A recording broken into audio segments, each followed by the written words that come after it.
What up, y'all? It's your boy Dwitch back at again with another video. It's been a minute. It's been like a week I haven't posted. I was sick as fuck, as you guys can see in the last video, and I got a fever and shit. But enough of that. This video will be talking about wins and losses in quarter one. So I'll be breaking down all the wins that we had in quarter one, all the losses in quarter one, and kind of like the plans of what we're trying to do, moving forward to scale the business so we can be able to do 2 mil for the whole year. I have my computer right here. I wrote a couple things down, so let's get started. So for quarter one, we did around $131,000 across both stores, which is pretty ass. 3 months, like, to be honest, that's kind of mid, but we kind of have a point of reference to see where we should be, doing more of. Like, that made no sense. Basically, if we're doing that, we should be doing 3 times, 5 times more than that in quarter two. But let's get into the wins for quarter one. So the first one I have is, like, we had sustainable, healthy growth margins. So basically what I mean by that is, because we had Meta, we had email flows, and we had Google, we were always able to have a good blended ROAS on the first store.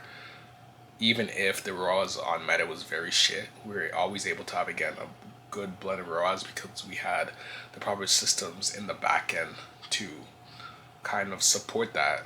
So if we were having a shit week on Meta, overall, it was usually around a 20 to 30% margin on average, no matter what. And because of that, it also made me realize that for this quarter, we can scale a lot harder, because essentially, if you have Meta at, let's say, a 1.5 ROAS, but on Google, SMS, email, you'll be able to recover around 30 to 40% of that lost revenue. You'll still be able to do 20 to 30% margins on every single month. And last month we did 24% margin. February we did around 20. January we did around 20-ish as well, I believe. So those 3 months we were able to average just around a 20% margin. That lets me know that, okay, if we scale budgets, because I know Google's always going to be 20% of whatever I'm spending on Meta in terms of ad spend, and it's usually at a 3 to 4 ROAS, and that's very profitable for us. That lets me know if I increase budgets, that's going to continuously to go up. And I know this because in Q4, when I increased budgets, Google did the same thing as well, and we were spending 10K at a 4x ROAS in Q4. So that lets me know, okay, if we increase Meta, that's going to follow. And I know as well the email team is solid that we have on that brand. So if that email team is solid, then that lets me know as well we're going to recover at least 30% of every lost revenue on the back end. So we're able to scale at a lower ROAS on Meta, while knowing that Google's going to kill it. We know email's going to kill it, and thus allowing us to have sustainable margins even if the ROAS dips a bit on Meta. That was like a good win and a realization that I had for Q1, letting me know that we can push budgets a bit further for the first brand. Something else that we had as a win, I'm still a little bit sick, my fault, is decreasing discounts. Last year with the brand, we were always doing crazy discounts, and our prices were very, very low compared to what they are right now. I increased prices on our hero product by $20, and we don't even do discounts anymore, and that's also been helping us to have very, very good margins. Basically, at a 2 ROAS, if we achieve that on Meta, that is a 30% margin.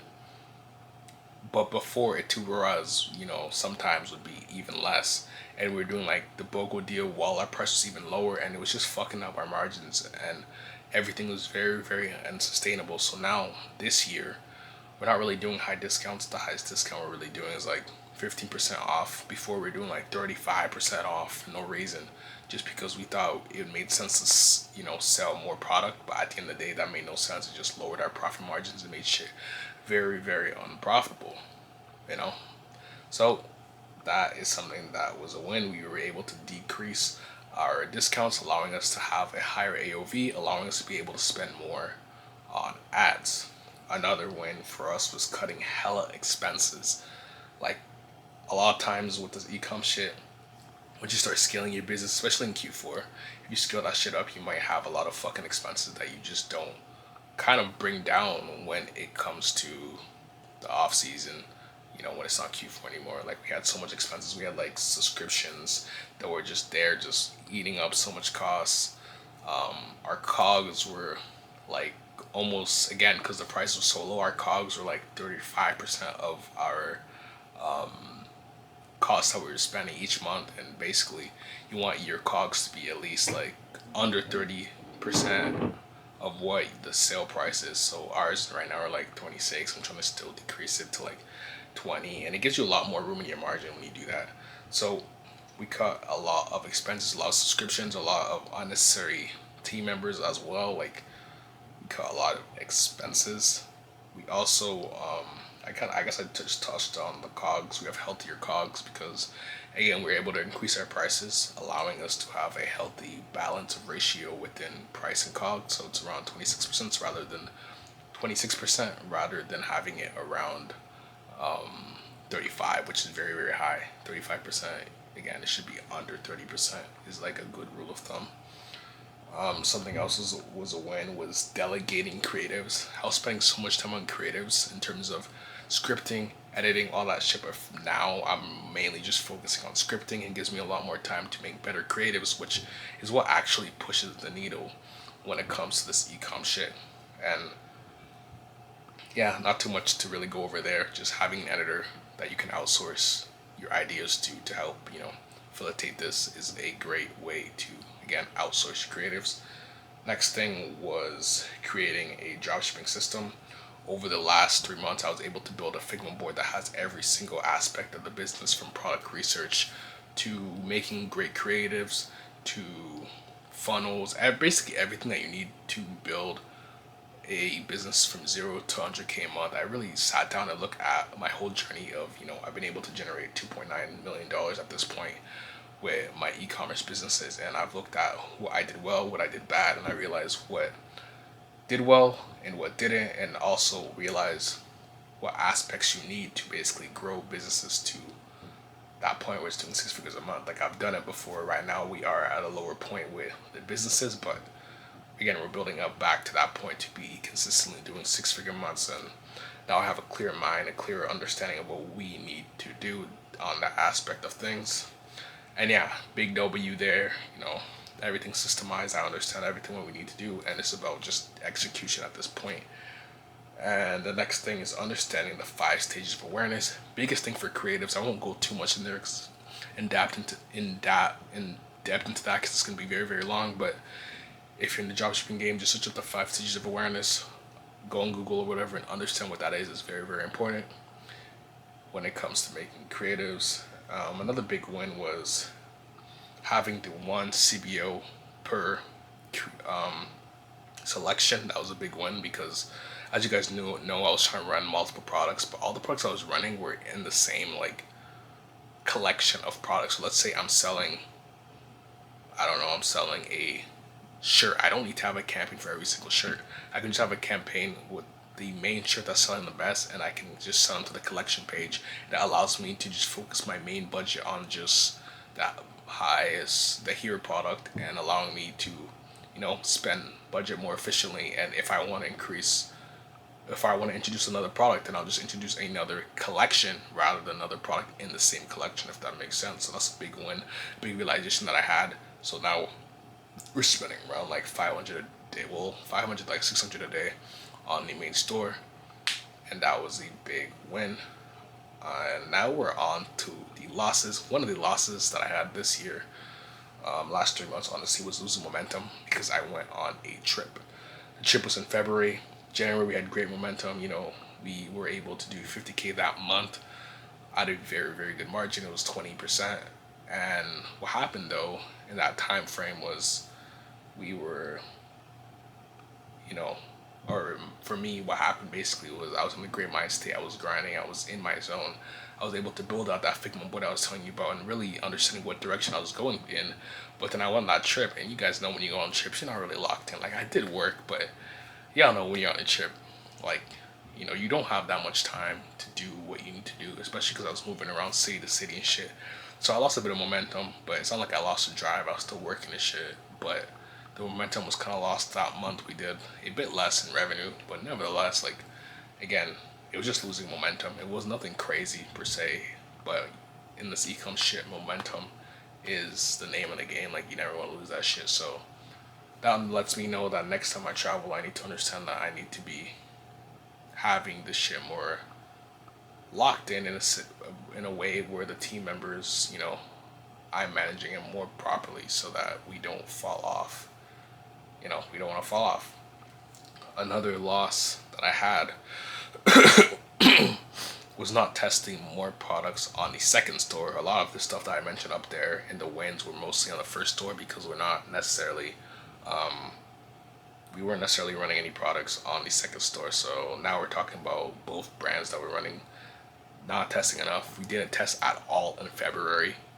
I just didn't have enough time for that. Like, I was moving around. January we tested a little bit, but we didn't find anything that was, really doing much, revenue. So yeah, that business did like 1K in January. February made $0. This month it made $600. We're testing a new product. This new product's looking very, very solid. 2 days ago we did $200 first time, first profitable day. Well, no, that was the third profitable day on that store. So the new test is looking very, very solid. So we need to make a lot of optimizations, but nevertheless, that brand or that product that we're running might be a product that we might be able to scale up to 1K, 2K, 3K a day because it's very evergreen. It's very, very, very evergreen. It's in a broad market and anybody can buy this shit, so we should be able to scale this shit crazy. Another thing, though, that was a loss was not sourcing fresh UGC. I realized that a lot of the UGC that we're using is very, very, like, we have a lot of clips, so that's why I didn't think it made sense to source more UGC, but nevertheless, it's good to get fresh content and new stuff into the door because I realized that obviously you need to diversify your content. If it's the same clips over and over again, your ad account gets tired of that shit at the end of the day. You just need to keep that shit freshened up. So like every week now I'm trying to submit new creatives or new concepts to my creators on rotation and just see what can do the best, and also like just diversifying the content, like trying different shit, trying longer styles, and that goes back to the 5 stages of awareness because it's a different stage of awareness. Some people need longer videos for you to educate them on the product. Some people are like problem aware, some people don't even know they have the problem, some people know what your product is already. So there's different type of creators you have to show to your audience to kind of, get them to want to buy the product. So that's it for that. And the last thing was a loss was, I guess, delegation. I did say, we were, but that was mostly, I guess delegation was not, oh, this is what I wanted to say. I wasn't reading the brackets. Basically, I put delegation as a loss because delegation kind of makes you lazy. When you have a lot of the business kind of outsourced, you kind of stop grinding as hard as you should. And that's like more of a mental thing when you shouldn't be. And I guess this is mostly because I was on a trip. That's why I wrote that down. But moving forward, until we're cracking, 6-figure months across the board with our brands, I'm in the trenches, bro. Like, I'm working hard as fuck and I love it. That's why I was pissed when I was sick. But yeah, delegation makes you lazy and I'm back in the trenches. And until you're hitting 6-figure month, 0 to 100K a month, the main focus, honestly, is just creatives. That's the most important thing. That's where my main focus is at. So the only delegation that is something that doesn't make you lazy and is saving you time for me right now is outsourcing the scripts. But I was getting lazy with it. I was trying to outsource the scripts to the editor, like when I was gone and shit. It was, you live and you learn. So I should be the one doing that, focused on that until we are, I don't know why I did this, until we are doing it in 6-figure months. Now, what do you need to work on to scale to 100K plus a month? One is testing products more aggressively, testing more creatives, and those are the 2 factors, honestly, that are going to get us to 100K a month. It's that simple. Like, if you have a good product in a good niche, it's broad enough, has a big enough adjustable market, Like, there's no reason why you can't do 100K a month.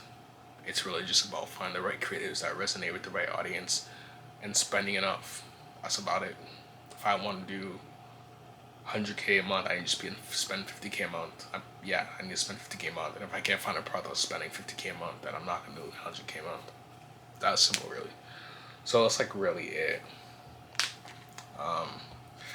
Yeah, that's kind of like the recap on quarter one. It's pretty shit. Again, you should be doing 100K a month, not per quarter. Q4 we did 400K or 500K in that whole quarter. This quarter we did 100K. So again, we're fucking slacking. But it's okay though. We're about to get back up. Oh, new store just got a sale. Solid. Yeah, that's like kind of the update I want to show you guys. I'm back on the daily shit tomorrow. I'll have a new daily video for you guys. Yeah, boys, new daily videos. We're back at it. I know my hair, like, I look like a mop. I know. I just washed my shit, but yeah, we're back at it. Appreciate you guys for watching the video. If you guys have any questions, let me know. Join the Telegram, link in the description. And yeah, we'll be talking e-com and shit. I haven't been there in a minute. Again, I was sick, just grinding and shit. But yeah, I'll be in there. If you have any questions about e-com, just DM me. Join the Telegram. And yeah, I'm gonna fuck with y'all. Appreciate you guys for watching this video again. Little recap on where the brands are at, what we're working on. Just being transparent as possible.